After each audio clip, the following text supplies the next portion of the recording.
दोस्तों last weekend पे yes bank के रिज़ल्ट्स आए थे। रिज़ल्ट्स ठीक ठाक थे। काफ़ी लोगों को रिज़ल्ट्स काफ़ी अच्छे भी लगे थे, तो काफ़ी लोगों को उम्मीद थी कि शायद ये शेयर अब आगे बढ़ सकता है। लेकिन अनफॉर्चुनेटली वो थोड़ा सा ऊपर जाने के बाद वापस से नीचे आ गया। ठीक है, तो सबसे पहले आज मैं आपको 3 मेन रीज़न बताऊंगा कि क्यों रिज़ल्ट ठीक ठाक आने के बाद भी ये शेयर चल नहीं पा रहा है। क्या वो 3 बेसिक कारण हैं जो सिर्फ इस रिज़ल्ट में ही नहीं छुपे हुए हैं, बट ओवरऑल मैं आपको बताऊंगा कि कौन से ऐसे 3 रीज़न हैं जिनकी वजह से ये नहीं चल पा रहा है और आगे जाके इसको क्या करना पड़ेगा कि ये वापस एक रिवर्सल दे सकें। फिर भी मैं बता देता हूँ कि बहुत सारे लोग जो इसको मल्टी बैगर समझते होंगे कि आज हम 20 रुपये पे ले लेंगे और कल को ये 100 200 400 रुपये हो जाएगा। तो जहाँ तक मेरी समझ है, मैं कोई सेबी रजिस्टर्ड एनालिस्ट नहीं हूँ, लेकिन मेरे हिसाब से वो नियर फ्यूचर में तो मुझे होता नहीं दिख रहा। चलिए बात करते हैं पहले रिज़ल्ट की। तो रिज़ल्ट तो देखिए, आप रेवेन्यू आप देखेंगे तो ऑलमोस्ट सिमिलर है। ये लैक्स में बता रखा है, मैं आपको करोड़ में बोल देता हूँ। 7,700 करोड़ से 7,060 करोड़ के आसपास, 7,600 करोड़ के आसपास इंटरेस्ट बढ़ा है। मतलब रीजनेबली ठीक ठाक रेवेन्यू में, इंटरेस्ट में ग्रोथ हो रही है। टोटल इनकम भी आपको देखने को मिलेगी कि ये भी बढ़ रही है। ईयर ऑन ईयर भी ठीक ठाक बढ़ा है। क्वार्टरली कुछ खास नहीं बढ़ा, इनफैक्ट थोड़ा सा घटा है, मतलब हम बोल सकते हैं फ्लैट है। उसके बाद हम बात कर लेते हैं ऑपरेटिंग प्रॉफिट। यहाँ पे बढ़ा है क्योंकि इनका एक्सपेंडिचर थोड़ा कम हुआ है। क्वार्टर ऑन क्वार्टर भी कम हुआ है और ईयरली भी अगर आप देखेंगे तो कम हुआ है। ठीक है, उसकी वजह से इनका ऑपरेटिंग प्रॉफिट बढ़ गया। लेकिन इस बैंकिंग शेयर्स में इन जनरल भी और येस बैंक में स्पेशली हमको प्रोविजंस देखना बहुत ज़रूरी है। प्रोविजंस और इनके एनपीए, ठीक है, तो वो देख लेते हैं। तो प्रोविजंस ईयर ऑन ईयर आप देखेंगे तो थोड़े से बढ़े हैं और क्वार्टरली कम हुए हैं, तो ठीक है, मतलब ओके।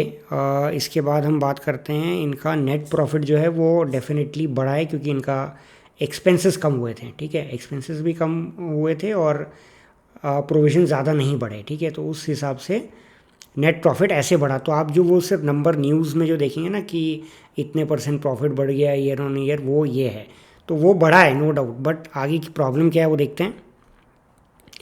अब एनपीए देखना पड़ेगा। तो एनपीए भी अगर आप देखोगे ना तो सरप्राइजिंगली आपको देखिएगा कि एनपीए में भी प्रॉब्लम नहीं है। अगर आप देखोगे एनपीए जो ग्रॉस एनपीए का जो इनका परसेंटेज है वो 1.7% से कम होके 1.6% हो गया और नेट एनपीए भी ईयरली भी कम हुआ है और क्वार्टर ऑन क्वार्टर वो फ्लैट है, यानी कि कोई प्रॉब्लम नहीं आई है as far as NPA is concern. तो कोई फर्दर एनपीए बढ़े नहीं है, कोई फर्दर प्रोविजनिंग ज़्यादा कुछ बढ़ी नहीं है।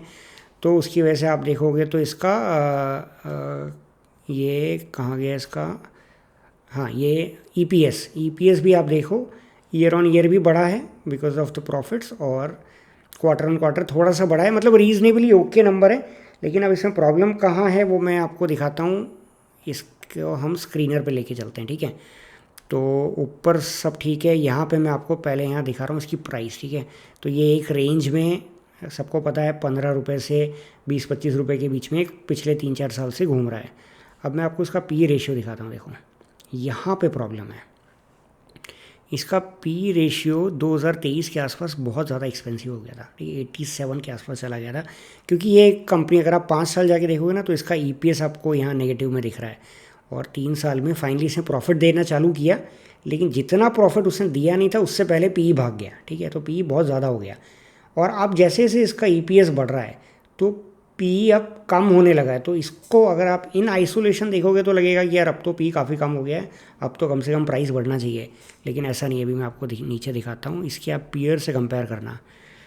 तो ये सारे बड़े बड़े बैंक्स इसके पीयर्स, ठीक है, ये कितना पी रेशियो है इसका 22.89। मतलब इतना कुछ होने के बाद पिछले 3-4 साल से डिसेंट प्रॉफिट ग्रोथ देने के बाद, डिसेंट प्रॉफिट और ईपीएस बढ़ने के बाद भी इसका पी आज भी 23 है।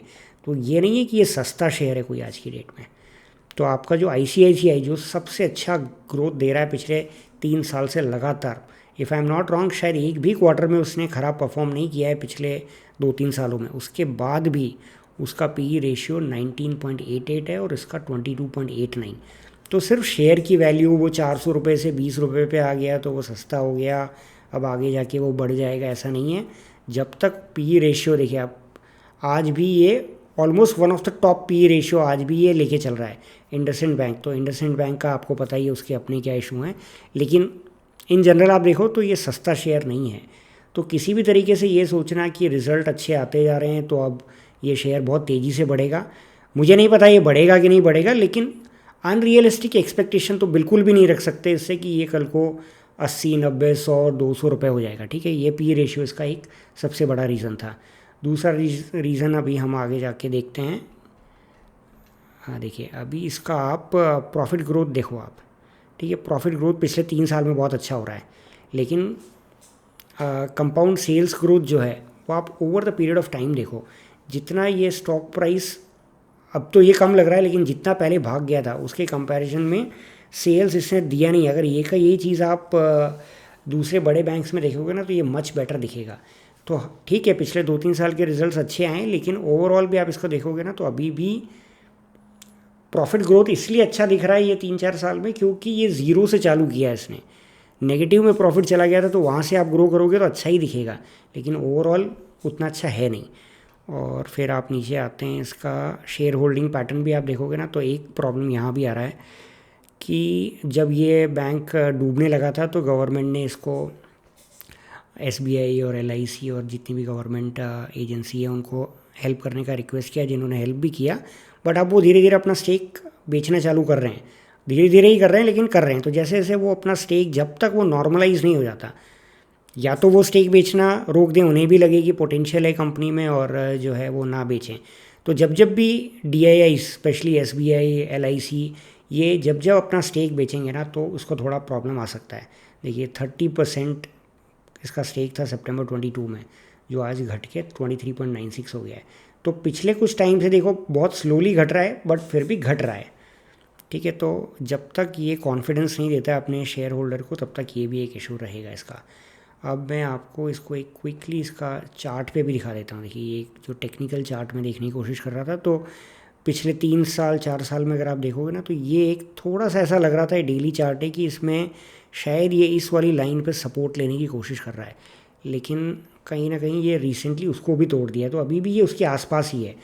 तो ये एक रीज़न हो गया कि आपका ओवरऑल NPA के जो पुराने पाप थे, मतलब एक जो आपकी जो गुडविल थी वो मार्केट में ख़त्म हो गई। तो जब तक अब आप कंसिस्टेंटली परफॉर्म नहीं करते तो जो बड़े FIIs DIIs वो नहीं मानेंगे कि अभी आपके अंदर वो पोटेंशियल है जो इसको बहुत तेज़ी से आगे बढ़ा सकता है। ठीक है, तो आपको परफॉर्म कंटिन्यूसली करना पड़ेगा, NPA कंटिन्यूसली नीचे रखने पड़ेंगे और अपनी ग्रोथ देनी पड़ेगी। और इसके अलावा जो एक तीसरा इंपॉर्टेंट पॉइंट हुआ वो मुझे इसका रीज़न समझ में नहीं आता, शायद PE रेशियो की वजह से ही बोला हो, लेकिन कुछ फंड हाउसेस ने अभी भी बोला है कि सेल रेटिंग इस पर अभी भी जारी रखा है। वो बोल रहे हैं कि रिज़ल्ट ठीक है, लेकिन फिर भी उन्होंने सेल रेटिंग दिया है, तो उसकी वजह से भी शॉर्ट टर्म में प्राइस को शायद प्रॉब्लम आ रहा हो। तो मुझे नहीं पता आगे आने वाले टाइम पे ये बढ़ेगा या घटेगा, बट ये मल्टी बैगर बहुत नियर फ्यूचर में बनेगा ऐसा मुझे तो फिलहाल नहीं लग रहा है। चलिए और कोई अपडेट आता है तो फिर मिलते हैं। Thank you.